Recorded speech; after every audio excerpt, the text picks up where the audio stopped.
The innovators' values, what might those be? Might there be a value system that helps you manage the gator? Remember, we're not going to get rid of it, but helps us manage it. There is. And it's interesting, when you look at my backstory, is that, I've been in the creativity field now for about 30 years, but I was successful before then. And as it happened, without us really intending to do so, my wife Sheila and I were training people to be creative. We had not been steeped in the field of practice and the field of research around creativity and innovation. We just, as human beings, naturally were creative, and we had a care or a passion, and we were working with young people, helping them make a positive difference in their own lives and in the world within which they were living. And so we ran this institute for leadership and healthy lifestyles. And in the institute, we never once mentioned the word creativity. I don't remember that we ever talked about the gator brain. We might have talked about the triune brain a bit. But what we were talking about were the values that cause a person to be a really positive, excellent, caring leader. And in those values is embedded developing yourself to be an innovator. So here's the values. I'll whip through them real quick so you could list them, and then we'll explore each one in turn. So the first value is humility. From humility grows curiosity. Curiosity is not enough. You need courage. Courage is not enough. You need tenacity. If you line your tenacity up with your passion, or your wish with your passion, you will have that tenacity and more likely have the courage. And finally, if you hold yourself to integrity with those values, you're more likely to be successful. So what do we mean by humility? Well, one story that I've already told you is when Hannah humiliated me by pointing out what a jerk I was to Dave. But since I don't believe there's such thing as a grown-up, there are only growing ups and stuck people, that's it. And I want to be a growing up as much as I can do that. When Hannah pointed out to me that I was less mature than I could be, I was ready, less resistant to seeing that. That's what we mean by humility. We're not talking about low self-esteem. We're talking about the belief that, I'm not perfect. And the more I can stop resisting that idea, the more rapidly I might improve, right? Humility is first. Now, the opposite of humility is arrogance, right? And so if I'm arrogant, what's the likelihood that I would be curious and want to learn more? Not so much, right?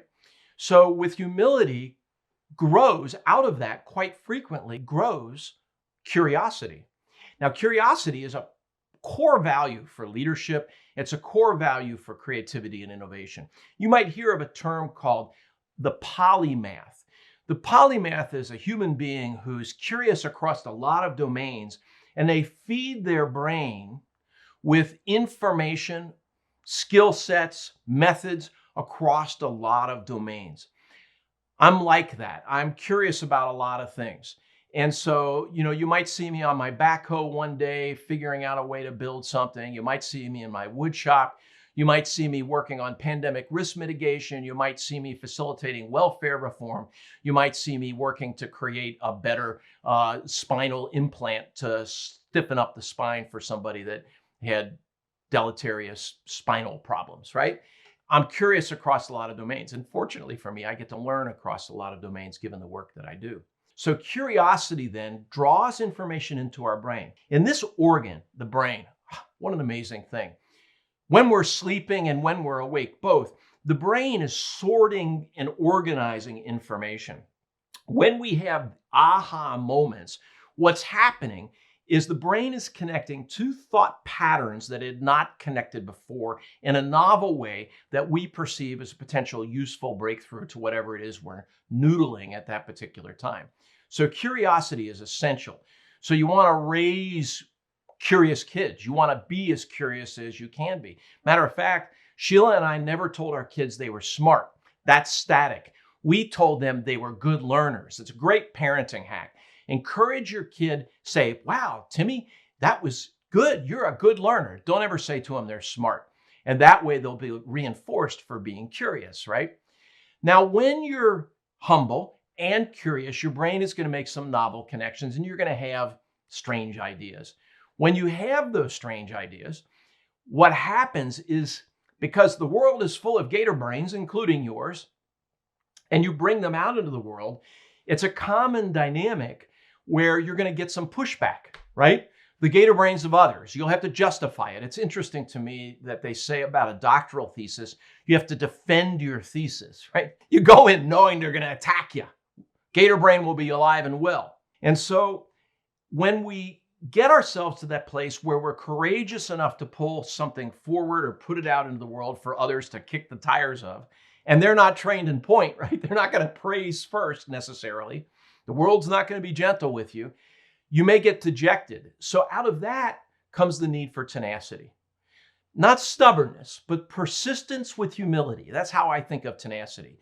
It's persistence with humility. And so you have to try again, and you'll hit a wall and you'll think, well, maybe I didn't present that well. That's a nice, humble thought. What might be a creative way to present that more effectively, right? And so that tenacity then can drive you forward. Now, where do you get the energy for that tenacity from? Well, if you align your work, your life, your way of raising kids, your way of being in relationship with what you are passionate about. For me, I am passionate about leaving the world a better place than I found it across every dimension. I want to help people be healthier physically, mentally, emotionally, socially, spiritually. I want to help people be all they're capable of being as much as I can. So I have a very strong passion for that since I was that Jesuit candidate. So when you have that passion, you're more likely to do the hard work of figuring out why they didn't listen, why you didn't get the sale, why people think it's a stupid idea. And you have the humility, maybe it is a stupid idea, right? But maybe they're not hearing you well because you're not expressing it well. So how do you maintain those innovators' values? Well, you need to get yourself an integrinator. What's that? It's a made-up word, but someone to hold you at integrity with the innovator's value. When you are not being humble, that they'll call you on it, much like Hannah called me on that. That when you are not being curious, that they support you to be curious. When you're not being courageous, they ask you why not. When you're not being tenacious, they support you to be tenacious, right? When you do that, when you're living those innovators' values, and you surround yourself with other people who are also attempting to live those innovators' values, you're going to be more likely to be able to do so. And I would give you this piece of advice. You understand the innovators' values now at a certain level. You grow in them. You learn them more as you do so. But who in your life, right now, in your life, could you invite to be an integrinator? Who could you share, as Mike did with Susie, about what you're learning and ask them to learn a little bit about it too, and then to hold you at integrity with the way you wish to be? Find that person. And before you even go on to the next section of this masterclass, invite that, because inviting it increases the likelihood that you're going to be able to live it and stay on the growing up edge instead of succumbing to the power of the gator.